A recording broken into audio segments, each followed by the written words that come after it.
자, 오늘 본문은 이제 우리가 성경 통독을 시작을 했는데 창세기 3 장에 머물렀을 때 요 부분을 좀 설교하고 가면 좋겠다라는 생각이 들어서 요게 또 창세기 3 장이 사도행전 3 장과 아주 절묘하게 연결이 됩니다. 그래서 올 한 해 우리가 하나님의 그 새 일을 경험하기 원한다면 새 일을 경험할 수 있는 근원은 당연히 하나님의 말씀이죠.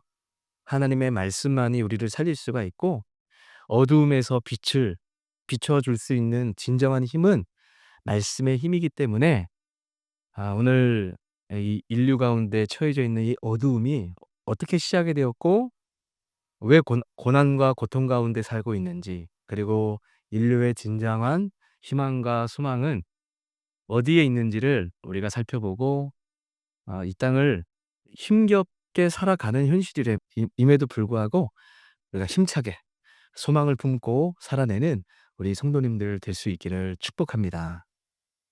자, 우리는 지금 어느 시대보다 많은 것을 가진 시대를 살고 있습니다. 먹는 것이 부족해서 힘든 시대는 아니죠. 또 정보가 없어서 막막한 시대도 아닙니다. 그런데 이상합니다. 이렇게 많은 것을 누리고 있고 또 많은 것을 우리가 알고 있음에도 불구하고 더 무기력해지고 또 "잘 살고 있다."고 이런 소리를 듣기까지 하는데 스스로 '행복하지 않다.'라는 느낌을 받지 받으며 살아가는 것이 우리들의 모습이지 않을까 생각을 합니다. 이런 거죠. 해야 할 일은 많은데 하고 싶은 마음은 없고 바쁘게 사는데 왜 사는지 사실 잘 모르겠고 하루를 열심히 살고 나 보면 성취감보다 소진의 감정이 더 많이 드는 것들. 요즘에 이러한 모습들을 통해서 솔직한 고백은 이런 것 같아요. 힘들다고 말할 만큼 힘들지는 않은데 그렇다고 잘 살고 있다고 말하기도 어려운 것 같다라는 마음이 어쩌면 우리들의 현재의 감정이 아닐까 생각을 합니다. 이것은 단순한 우울의 문제가 아닙니다. 또 의지의 문제도 아니고 성경을 덜 읽어서 생기는 문제도 아닙니다. 이건 훨씬 더 근본적인 문제를 담고 있습니다. 우리는 자주 이렇게 생각을 합니다. '조금만 더 안정되면 괜찮을 거야. 또 상황만 바뀌면 좀 나아지지 않을까?' 그런데 신기하게도 우리가 조금씩은 다 경험해 봤죠. 상황이 좋아지기도 하고 좀 괜찮아진 조건에 있음에도 불구하고 그 문제가 해결이 돼도 공허함이 우리 마음 가운데 늘 남아 있는 것을 여러분 경험하지 않으십니까? 그 '왜 그럴까?' 성경은 이 질문을 현대 심리학적으로 풀어가지 않습니다. 훨씬 더 깊게 다루고 있어요. 성경은 우리가 무기력하고 행복하지 않은 이유는 지금 살아가는 삶의 방식이 문제가 아니라 우리가 살고 있는 이 세계 자체가 문제라고 성경은 말씀하고 있어요. 그 설명의 시작이 바로 창세기 3 장입니다. 자, 창세기 1 장, 2 장을 보게 되면 하나님이 얼마나 놀랍고 디테일하게 인간에게 선물처럼 세상을 우리에게 허락해 주셨습니까?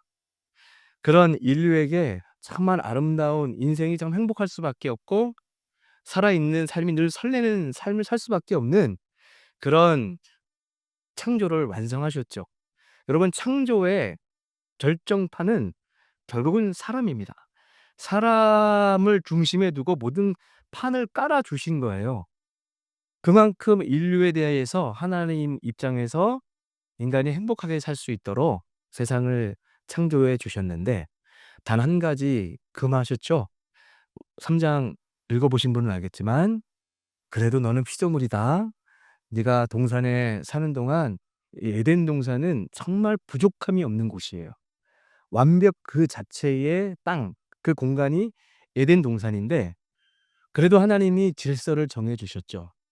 그래도 너는 피조물이다. 나 잊으면 안 돼. 나 하나님, 내가 너의 영혼의 주인이야. 고것을 규정했던 하나의 장치가 선악과였잖아요. 예, 선악과는 그것을 따먹고 그것 때문에 죄가 들어오니 많이 이런 의미보다 죄의 근원은 인생의 원칙과 기준을 내 입장에서 '내가 선택하겠다.'라는 것이 죄의 근원이란 말이에요. 욕심이에요. 사람인데 세상의 모든 결정을 자기가 할 수 있는 것처럼 하나님의 뜻보다도 내 의가 앞서는 모든 생각이 이게 죄의 시작이란 말이에요. 욕심. 욕심에서 죄가 탄생을 하고 죄가 인제 점점 자라면 사망으로 이루어가는 거죠. 이것을 분명히 말씀하셨는데 3 장을 딱 보니까 안타깝게도 우리 인류의 조상되는 아담과 하와가 선악과를 따먹었어요. 제가 오늘 설교를 좀 이렇게 쉽게 쉬운지 모르겠는데 우리 아이들이 좀 있어서 어느 분이 "쪼끔 쉽게 해 주시면 좋겠다." 해서 이렇게 하는 거 여러분 좀 이해해 주시고 저도 노력하고 있습니다. 가능한 한 아이들에게도 좀 이해가 될 수 있도록 하면 좋겠다. 자, 그런데 이 창세기 3 장은 쉽게 말하면 어떤 날이냐 할 때 사람이 하나님을 떠난 날이에요. 원래 떠나면 안 되거든요. 하나님과 더불어 살아갈 때 사람은 행복하고 정말 늘 삶이 설레고 여러분 진짜 인간이 그런 게 있잖아요. 은혜를 받아서 하나님 때문에 설레면 참 좋은데 사람이 묘하게 죄를 지어도 자기가 좋은 걸 하게 되면 설렘이 있어요. 뭔가 하게 되면 설레서 잠을 못 자게 되는 이런 것들을 다 경험해 보셨을 거예요. 이게 좀 하나님을 향하여 설레면 제일 좋겠는데 그렇지 못해도 이 설렘의 감정이 어떤 건지 여러분들은 알 거라 생각을 합니다. 이 하나님과 동행할 때 늘 설레고 행복하게 살아갈 수 있는 인간인데 오늘 창세기 3 장을 보니까 사람이 하나님을 떠납니다. 떠난 것이 물리적으로 어떤 공간을 떠났다는 의미가 아니고 원래 사랑하는 사이도 그런 거잖아요. 약속한 것을 지키지 않으면 마음이 떠나는 거잖아요. 약속이 뭐였죠? "다 괜찮아. 마음껏 하고 싶은 대로 해도 돼. 그러나 선악과는 안 돼. 동산 중앙에 있는 선악과를 따먹는 거는 내가 약속한다. 그것은 먹으면 죽어. 이거는 명령이야. 이거는 너의 정체성이야." 그러면 안 따먹으면 되잖아요. 거기에 동산에 그 실과 나무만 있는 것도 아니고 먹을 게 사과, 배, 파인애플 먹을 게 엄청 많았을 텐데 왜 하필 그 선악과를 예전에는 욕심이 없었는데 사탄이 선악과를 보여주면서 "야 저거 정말 따먹지 말라고 했어?"라는 그 유혹을 받았을 때 다시 쳐다보니까 진짜 저거 먹으니 탐스러워 보이기도 하고 먹음직스러워 보이기도 하고 사탄이 말하는 것처럼 저거 먹으면 하나님처럼 내가 좀 더 지혜로워질 것 같기도 하고 내가 알지 못하는 어떤 세계가 있을 것 같은데 이런 생각이 들어온 거예요. 그래서 '에라 모르겠다. 그래 선악과 한번 따먹어 보자.' 따먹은 거예요. 그러니까 이것은 사람이 하나님을 떠나게 된 거예요. 여기서 사람이 선악과를 따먹음으로 말미암아 죄를 지었다라고 얘기하지만 하나님을 떠난 날 어떤 현실이 인류 가운데 들어오게 됐냐면 하나님 앞에 숨는 존재가 되었어요. 3 장을 전체 보면 선악과를 따먹었어요. 따먹고 나니까 신기해요. 따먹고 나 보니까 죄를 범하고 나 보니까 자기가 예전에는 아무것도 안 입고 다녔거든요. 예. 네이키드. 아무것도 안 입고 다녔어. 에덴 동산 초창기 때는. 근데 누가 시킨 것도 아닌데 자기가 벌거벗은 모습이 수치스럽네. 부끄러워. 부끄러움이 생기기 시작했고 누가 시키지도 않았는데 하나님을 피하고 뒤에 숨어서 '하나님이 나 부르면 어떡하지?' 원래는 나의 모든 것 대신 하나님이셨는데 하나님을 두려워하는 두려움이 생겼단 말이에요. 또 죄가 들어오니까 아담과 하와가 이제 서로 책임을 전가하죠. "아담 너 왜 따먹었어?" 그랬더니 "하나님 당신이 저 잠들게 해서 갈빗뼈로 지어 주신 이 배필 하와가 따먹게 해서 따먹었잖아요. 하와 너는 왜 따먹었어?" 뱀이 꼬셔서 따먹었습니다. 다 책임을 전가하는데 쉽게 말하면 아담과 하와 입장에서는 하와 입장에서는 저 원수 같은 남편이 된 거죠. 자기 책임 면하겠다고 아내에게 책임을 전가하고 있습니다. 그때 이후부터 부부싸움이 시작이 되었더라. 이것이 성경이 말하는 역사예요. 정말 그래요. 사람이 부부싸움할 때 보면 부끄러워 싸우고 자기가 부족하다라는 것, 앞으로 인정을 받지 못할 것 같다는 두려움이 작동하기 때문에 부부싸움 하는 거거든요. 많이 싸워 봐서 알아요. 다 그런 거 알고 보면 다 죄가 문제예요. 상대방이 문제라기보다 이 죄를 내가 직시하지 못하고 이것이 죄라는 것을 지식적 지식적으로 내가 알지 못했기 때문에 이래도 되는 줄 알고 행동했는데 시간 지나 보면 서로 다 상처만 되고 다 이런 거예요. 그래서 사람은 서로 신뢰하는 존재가 되지 못했습니다. 그리고 원래 땅은, 제가 이제 복음 설교 시리즈 조만간 이제 직업에 대해서 얘기를 하려고 해요. 원래 하나님이 인류에게 땅을 주신 것은 축복의 터전이었어요. 원래 사람이, 하나님도 7일 동안 이 창조했다고 하는 6일 동안 열심히 하나님이 일하셨죠. 쉽게 말하면 일, 웍, 노동을 했다는 의미로도 번역이 된단 말이에요. 우리 하나님은 원래 일하시는 것을 즐거워하시고 원래 그 자체에 보람을 느끼게끔 하나님은 사람을 창조했어요. 그런데 선악과를 따먹고 에덴 동산에 쫓겨난 이후부터는, 오늘 말씀 읽었잖아요. "너 이제부터 땀 흘리게 흙을 갈면서 너 일해서 먹고 살아야 돼." 그때부터 일이라는 것이 어그러졌습니다. 이 노동 자체가 이제는 복이 아니고 저주가 된 것처럼 사람 마음 가운데 인식이 된 거예요. 그래서 땅은 축복의 터전이 아니라 수고의 현장으로 바뀌어 버렸습니다. 자, 삶은 자연스럽게 흘러가기보다는 늘 애써야 유지되는 것으로 되어 버렸죠. 여러분, 가만히 있으면 굶어 죽어요. 하나님 믿고 주여 있다고 하늘에서 새가 날아가다가 뭐 사과 떨어뜨려 주지 않아요. 그러니까 가만히 있으면 도태되는 것도 사실이고 우리가 불안해해서 못 살 것만 같은 것도 사실이에요. 성경이 그것을 얘기한다니까요. 하나님 믿으면 하나님이 이쪽에 홍수를 내릴 지역에, 예수 믿으면 이 지역에 홍수 안 내려주는 게 아니란 말이에요. 다 똑같이 폭풍과 홍수와 기근도 경험한단 말이죠. 그때마다 말씀으로 잘 적용하고 말씀으로 잘 이해하고 판단하고 행동해야 그 어떤 기근 가운데 살 길을 발견을 한다라는 거죠. 자, 창세기 3장 17 절이 이 저주받은 인류에 대한 아주 중요한 포인트로 얘기를 하고 있어요. 3장 17절 후반절을 보게 되면 이렇게 돼 있어요. "땅은 너로 말미암아 저주를 받고." 땅은, 너는 누구냐면 아담이에요. 아담이 범죄한 건데 땅까지도 저주를 받았어요. 여기서 "땅도 저주를 받았다."라고 하는 것은, 예전에 에덴 동산에는 사자와 호랑이가 싸우지 않았어요. 사람하고도 사자에게 "호랑이 일리 와." 달려와서 강아지가 헐떡거리듯 이렇게 마치 애완동물처럼 평화롭게 잘 지냈던 상태였는데, 땅이 저주를 받았다라는 것은 식물도 동물도 사나워지고 인간과 동일하게 서로 죽이고 자기의 욕심대로 사는 존재로 바뀌어 버렸다라는 것을 의미합니다. "땅은 너로 말미암아 저주를 받고 너는 평생에 수고해야 된대요. 평생에 수고하여야 그 소산을 먹으리라." 이게 우리는 나중에 하늘나라 가면 아담에게 따져야 돼. "왜 당신이 그렇게 똑바로 결정 못 해 가지고 이 인류의 고생을 안겼냐."고. 또 이 얘기를 하면 또 목사님 신학적으로 문제가 있는 거 아니니까, 그렇다는 거예요 말하자면. 다 이게 하나님의 큰 예정과 계획 가운데 있지만 인간적으로 이 땅의 삶이 너무 힘드니까 따지고 싶은 거잖아요. 그래서 우리 주님이 3장 17 절의 말씀은 이 벌을 과장해서 하는 말씀이 아니에요. 우리가 정말 인정할 수밖에 없는, 매일 체감하는 현실에 대한 정확한 진단이죠. 진짜 하나님 말씀대로 이렇게 되어지고 있어요. 그래서 우리는 이렇게 의역할 수 있는 거죠.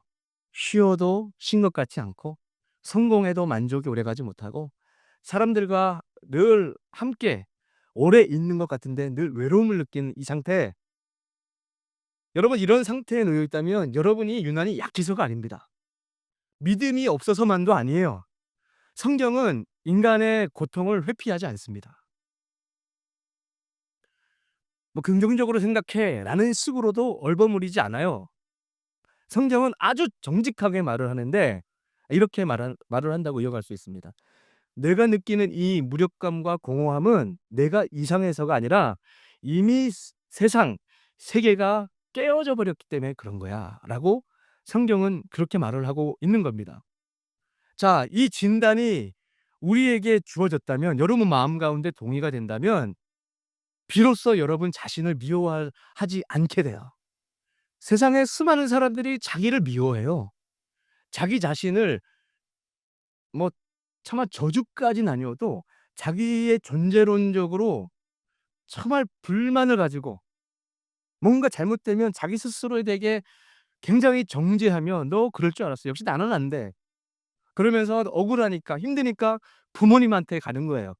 부모님이 좀 잘났으면, 부모님이 좀 나를 똑똑하게 상황 가운데 잘 열어 주셨으면 내가 이런 서러운 꼴 안 볼 텐데 간단 말이에요. 여러분 다 이게 지금 여러분만 느끼는 게 아니고 인류에 살고 있는 모든 사람은 동일하게 이런 감정을 느끼고 있다니까요. 그래서 여러분이 혹시 그런 상황 가운데 있다면 오늘 복음이 이제 들려지는 거예요. 자 보세요. 아담과 하와가 선악과를 따먹고 범죄를 했을 때 우리 주님이 "너 왜 선악과를 따먹었느냐?" 하지 않았어요. 그 주님의 약속대로 너희가 죄를 범함으로 에덴 동산에 쫓겨나서 인제 죄를 안고 살아가는 형벌이 있기는 하지만 하나님께서 일찌감치 먼저 복음을 먼저 주신다면 3장 15 절을 보게 되면 여자의 후손이 뱀의 머리를 상하게 하고 뱀의 후손이 여자의 발꿈치를 상하게 한다는 것이 예수님께서 십자가 지심에 대한 원시 복음, 최초 복음을 먼저 말씀한단 말이에요. 그러니까 우리가 인류 가운데 죄를 범하고 이렇게 고난과 고통 가운데 빠져 있을 것을 주님이 아시고 해결책을 책망하고 정죄하는 것이 아니라 복음의 길, '아 구원을 받아야 되겠구나.'라는 구원의 길을 여시고 알려 주시고 에덴 동산에서 쫓아 버립니다. 그게 우리 현실이에요 지금. 시간이 몇천 년 지났습니다. 몇천 년이 지나서 인류의 대표 한 명을 사도행전 3 장을 통하여 등장시키는 거예요. 사도행전 1 장, 2 장은 교회가 어떻게 탄생하고 있는가를 보여주고 있는 거예요. 창세기 1 장, 2 장은 인류가 어떻게 시작되는 것을 보여준다면 창세기 1 장, 2 장은 여러분 성도는 교회고 사람이고 다 그렇지 않습니까? 교회가 어떻게 탄생이 되는가를 보여주는데 3 장에 아주 중요한 이 스토리를 이 누가를 통하여 하나님은 우리에게 지금 들려주고 있는 겁니다.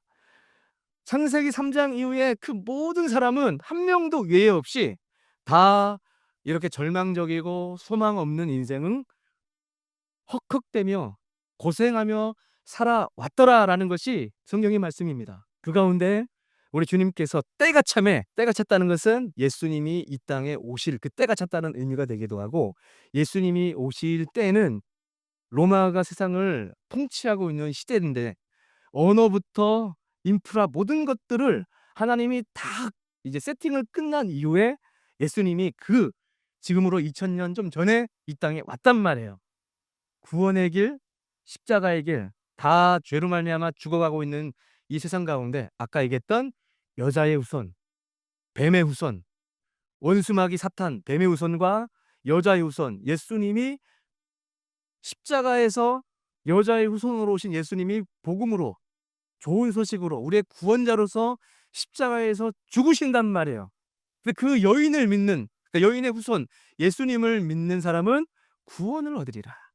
누구든지 이 예수를 믿는 자는 구원을 얻으리라라고 하는 이 복음 선포가 되어졌고 약속대로 우리 예수님이 이 땅에 33 년여 살다가 부활 승천하셔서 성령을 사도행전 2 장에 다시 호흡을 생기를 불어넣어 주시듯 인류에게 성령을 부어 주셨어요. 그 이야기가 사도행전 2 장인데 사도행전 3 장에 이제 이 망가져 있는 인생이, 실패한 인생이, 절망과 소망 없는 그 배경 가운데 태어난 한 사람이 어떻게 회복되고 있는지를 가르쳐 주고 있다니까요. 이게 지금 성경의 어떤 스토리로 끝나면 안 되고 그게 바로 여러분을 위한 말씀이고 저를 위한 말씀 평생에 이 말씀이 마음속에 깊이 새겨져야 돼요. 이것을 정확하고 바르게 성경적 지식으로 마음에 소화시켜서 마음에 세팅을 하지 않으면 유사한 시험들이 늘 찾아올 텐데 늘 원망하고 늘 저주하고 사람을 미워하고 부부싸움하고 자녀와 부모가 싸움을 하고 사람과 사람을 평생 반목하며 살아가는 인생이 될 수밖에 없다라는 것을 가르쳐 주고 있단 말이에요. 자, 그럼 보세요. 오늘 사도행전 3 장에 인생이 완전히 무너진 듯해 보이는 한 사람이 등장을 합니다. 자, 그 사람이 날 때부터 앉은뱅이. 자, 요 보세요. 1 절을 보니까 제9시 기도 시간에 베드로와 요한이 항상 유대 저 시간에 상 플러스 6을 더하면 오후 3 시라고 보면 돼요. 오후 3 시에 베드로와 요한이 성전에 올라갈새 나면서 못 걷게 된 이를 사람들이 메고 오니 이는 성전에 들어가는 사람들에게 구걸하기 위하여 날마다 미문이라는 성전 문에 두는 자라. 이렇게 말씀이 되어 있어요. 자, 여기서 하나하나 묘사해 봅시다. 성전 근처에 있었다. 다른 말로 하면 인생인데 완전히 멸망한 인생은 아니에요. 왜냐면 성전 근처에 있다. 여러분 성전이라는 하면 그 이미지를 떠올려 보셔야 돼요. 성전은 부정적인 개념에서 뭐 제대로 믿지도 않는 사람이 마음은 없이 교회에 들락날락거린 하나님 이런 부분들은 책망하시지만 원래 성전이라고 하는 이 개념 자체는 하나님의 말씀이 선포되는 곳이고 하나님의 치유가 있는 것이고 좀 더 상징적으로 하나님의 임재가 있는 곳이죠. 그러니까 그 성전이 눈앞에 있음에도 불구하고 성전 근처에 있어요. 또 사람들과 단절되지도 않았습니다. 또 하루하루 살아갈 방법도 있어요. 그는 최소한 살아 살아는 가고 있는 사람, 이 사람이 안진뱅이요 어쩌면 우리가 될 수 있습니다. 이 사람은 절망의 바닥에 있는 사람이라기보다 그럭저럭 버티고 있는 사람으로 볼 수 있습니다. 왜 제가 이렇게 말씀을 드리냐면 처음에는 절망의 상황 가운데 놓인 감정이 있었겠죠.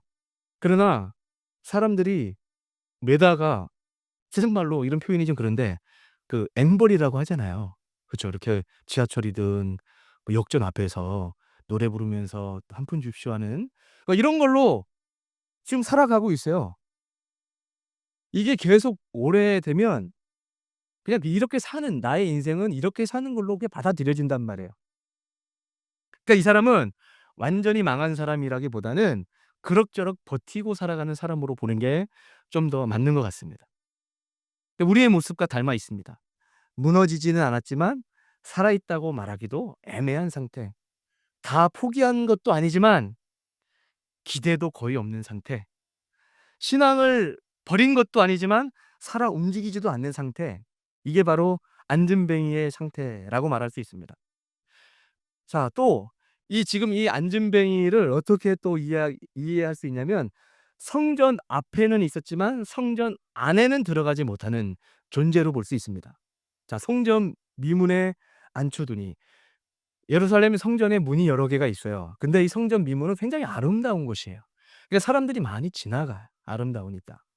구걸하기가 딱 좋은 포지션이었겠죠. 그 문은 아름다운 문이었지만 그 문을 통과하지 못한 사람이 안진뱅이였다라는 것을 묘사하고 있습니다. 그러니까 하나님을 완전히 떠난 것도 아니고 그렇다고 하나님 안으로 들어온 것도 아니고 늘 경계선 안에 머물러 있는 인생을 이야기한다 볼 수 있습니다. 얼마나 현대적 신앙인입니까? 저는 보면서 참 이런 생각을 했어요. 교회는 다니지만 하나님을 실제로 내 삶의 중심으로 모시지는 못하고 있는 상태. 예배는 드리지만 삶의 방향은 여전히 내 방식대로 흘러가고 있는 상태. 신앙은 있지만 하나님 앞에서 '내가 정말 하나님 안에 살아 있습니다.'라고 말할 수 없는 상태에 놓여 있다면 어쩌면 안진뱅이 상태의 모습일 수 있다라는 겁니다. 또 한 가지, 그는 앉혀진 사람입니다. 앉혀진 사람. 자, 사람들이 날마다 메고 와서 앉혀두니 이 사람은 스스로 성전에 걸어온 적이 없어요. 누군가가 메고 그 사람에 의해 옮겨져서 그날 상황에 의해 자리가 정해진 사람입니다. 이게 어떻게 이해할 수 있을까요?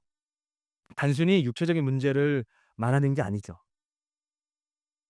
그의 인생은 자기 스스로가 주도권을 가지고 살아가는 인생이라기보다 '끌려다니는 인생이다.'라고 말할 수 있습니다. 우리의 고백 아닙니까?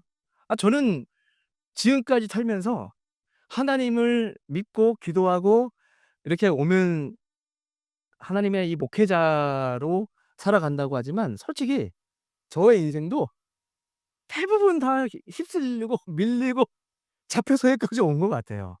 내가 원하는 대로 됐으면 사실 인제 쪼끔 눈 뜨고 성경적 시각과 인생의 이 경험에서 비춰보면 내가 원하는 대로 되게 했다면 저는 이 자리에 안 있었을 것 같아요. 내 멋대로 살고 있었을 것 같습니다. 자아 도취에 빠져서 우리의 삶이 바빠서 생각할 틈도 없이 끌려다닙니다. 그리고 책임감이 있잖아요. 우리가 아빠로서, 엄마로서, 학생으로서 각자 자기의 위치가 있어서 쉬고 싶지만 어떤 다른 길을 선택하고 싶지만 책임감 때문에 멈춰 서 있는 경우가 우리 인생에 얼마나 많이 있습니까? 내가 선택한 삶이라기보다는 사실은 솔직하게 버텨온 삶처럼 느껴지는 순간들 있지 않으십니까? 그리고 하루를 마치고 나면 '아 오늘 잘 살았다.'라기보다 '오늘 하루 겨우 잘 버텼다. 잘 견뎠다.'라는 생각을 하며 살아가고 있다면 이게 다 창세기 3장 이후에 인류에게 찾아 들어온 죄의 결과로 안진뱅이 상징적으로 그 사람을 통하여 우리 인류를 보여주고 있는 거예요. 그래서 미문 앞에서 어쨌든 간에 성전 안에 들어가게 되면 하나님의 임재 가운데 말씀이 들려지고 소망을 갖게 되고 복된 길이 열릴 법 싶은데 기대가 없어요. 기대가 사라진 상태. '더 이상 걷고 싶다.'라는 생각도 안 합니다. '성전 안으로 좀 나 좀 넣어 줘.'라고 했던 요한복음 5 장에 나오는 양문 곁에 있다가 들어간 사람은 그게 믿음이었잖아요. '나 들어가고 싶은데 누가 넣어 주는 사람이 없어서 못 들어갑니다.' 이 주님이 "너 좀 매트 들고 일어나." 그게 우리 주님이 믿음의 하나의 요소로 보셨죠. 근데 이 사람은 그런 용기조차도 없어 보입니다. 인생이 바뀌기를 기대하지 않아요. 하나님이 개입하실 거라고 기대하지도 않고 오늘만 그저 넘기면 '오늘도 은 하나 금 하나 받아서 몇 끼 잘 먹겠다.' 하면 또 오는 거예요. 또 구걸하는 거죠. 성전 문 앞에 예배당 안에 들어 있음에도 불구하고 하나님을 기대하지 않는 사람의 실태가 바로 안진뱅이의 모습일 수 있다라는 겁니다. 여러분은 지금 성전 안에 있습니까? 아니면 미문 앞에서 그럭저럭 버티고 있습니까? 여러분 정말 내가 살아있다고 생각을 하십니까? 아니면 하루하루 견디며 살아가고 있다고 생각하십니까? 이렇게 절망하며 살아가고 있는 이 안진뱅이에게 웬걸 하나님의 복음이 다가갑니다. 자, 이 말씀을 보게 되면 자 3 절에 3절 한번 읽어 볼까요? 3 절. 3절 같이 한번 시작. 자 4 절도 같이 시작. 보러 주목하여 우리를 보라니 그가 그들에게서 무엇을 얻을까요? 바라보거늘. 자 보세요. 지금 이 안진뱅이는 베드로와 요한이 딱 지나가는데 항상 이 사람은 어떤 사고방식으로 무엇을 기대하면서 쳐다보고 있냐면 그들에게서 무엇을 얻을까요? 바라보았대요. 무엇을 얻을까 하고 바라보는데 다른 사람들은 돈을 줬겠죠. 은과 금과 같은 화폐를 던져 주었겠죠. 그런데 하나님의 영 성령에 감동돼 있는 베드로는 은과 금을 주지 않습니다. 자 여기서 보세요. "은과 금은 내게 없거니와 내게 있는 것을 내게 주노니 나사렛 예수 이름으로 일어나 걸으라."라고 말씀을 했죠. 여기서 베드로가 "은과 금은 내게 없거니와" 요걸 생각해 보셔야 돼요. '나 가난해. 돈 없어.' 이거를 강조하기 위해서 "나 은과 금은 없거니와." 이걸 말하는 걸까요? 내가 봤을 때는 은과 금도 없었을 것 같아요, 베드로하고 요한은. 근데 지금 그걸 강조하는 게 아니란 말이에요. 은과 금을 바라보고 있는 이 사람에게 "너는 지금 은과 금이 중요한 게 아니라 너는 지금 일어나 걷는 게 중요하지 않느냐." 그 본질적인 부분을 지금 고쳐 주려고 하는 거예요.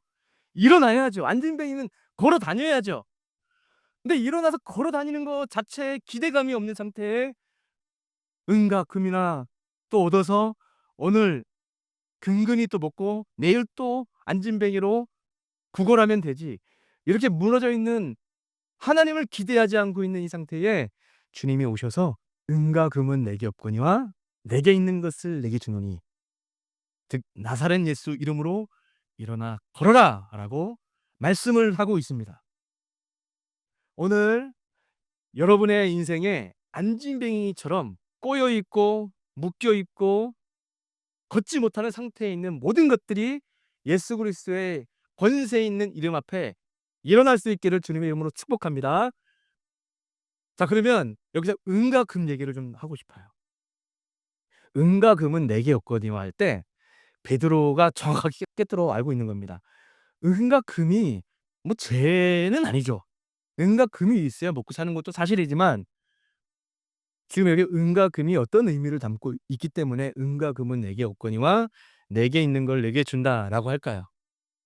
여기서 은과 금은 무엇으로 볼 수 있냐면 하나님이 하셔야 할 자리에 은과 금이 있는 이 대상으로 말을 하고 있는 거예요. 자, 이 사람이 만약 은과 금을 받고 베드로가 성전으로 들어갔다면 어떻게 되었을까요? 그날 쪼금 편했을 겁니다. 며칠은 버티고 그렇게 비슷한 삶을 살았겠지만 은과 금은 안진뱅이의 인생을 결코 바꾸지 못한 채 유지만 시켜 주었을 것입니다. 그래서 은과 금이 그런 역할이었다는 거예요. 또 은과 금은 이 시대에 어떤 역할일까? 자, 은과 금은 이 시대에 안정된 수입, 바쁜 일정, 요새 바쁜 일정이 좋은 거잖아요. 바빠. 아우 좋은 거지. 요새 경기도 안 좋은데. 바쁜 일정, 또 쌓아온 경력, 인간관계의 안전망. '이 정도면 괜찮지 않을까?'라고 하는 자기 합리화 이런 것들이 은과 금으로 대비될 수 있지 않겠습니까? 그래서 이런 것이 있으면 사실은 '완전히 무너지지는 않게 한다.'라고 저는 생각을 해요. 근데 이게 문제입니다. 그러다 보니 다시 일어나지 않도록 만들어요. 그냥 여기가 좋사오니 자기 만족에 그럭저럭 살아가는 인생으로 도태될 수 있다라는 것을 말씀하고 있다라는 겁니다. 지금 우리가 살아가는 삶 가운데서도 솔직히 목사들도 그렇습니다. 제가 그렇다라는 건 아닌데 '아 이 자리가 나쁘진 않아. 뭐 굳이 더 바꿀 필요 없잖아.' 라는 식으로 생각을 하는 어느 교회나 어느 목회자나 어느 성도는 분명히 도태합니다. 어쩔 수 없어요. 만족이 들어오고 '이 정도면 충분하다.' 생각하는 그때부터 교회는 무너지고 목사님도 무너집니다. 내 은과 금으로 생각해서 그런 거예요. '아 우리 교회 안전 이제 든든하잖아. 성도들 많잖아. 재정도 튼튼하잖아. 우리 앞날에 소망이 가득하잖아.' 이런 생각이 들어올 때부터 변질되기 시작하는 거예요. 그래서 은과 금은 이 미문 앞에 인생을 오래 살게 합니다. 성전 안에는 들어가지 않은 채 성전 근처에는 오래 살게 해줄 수 있는 것이 은과 금이라는 거예요. 우리의 신앙도 그렇습니다. 하나님 없이도 그럭저럭 살 수 있고 깊은 회복 없이도 다른 사람에게 영적인 공감을 줄 수 있는 '야 난 저 사람 봤을 때 내가 회개해야 될 것 같아. 아 나 정말 저런 분처럼 나도 신앙생활 좀 잘해 보고 싶다.' 이런 도전을 두지 못한 채 그럭저럭 신앙인처럼 살아가기 얼마나 쉽습니까? 변화 없이도 교회 생활 충분히 유지할 수 있습니다. 은과 금은 미문 앞에 인생을 편안하게 만들어 줄 수 있어요. 그렇다고 오해하지 마세요. 은과 금이 있다고 죄는 아니에요. 근데 이것이 하나님의 자리를 대신하게 되면 은과 금이 될 수 있다라는 것을 가르쳐 주고 있습니다. 주님은 이 베드로를 통하여 은과 금을 주지 않는 것은 잔인해서가 아니에요. 잔인해서가 아니라 그를 살리기 위해서 은과 금보다는 "너 예수부터 만나야 된다."라는 거예요. 제가 연애하는 사람들한테 자주 그런 얘기 했어요. "남자든 여자를 만나기 전에 예수님과 먼저 연애를 해야 된다. 예수님과 연애하지 않으면 위험하다." 이런 얘기를 정말 제가 저는 진짜 그랬어요. 제가 어렸을 적에 물론 연애와 한 번 연애하고 결혼을 해 버려서 그전의 단계가 어떤 건지 몰라. 그래서 저기 주변의 사람들이 막 힘들었다고 하더라고요.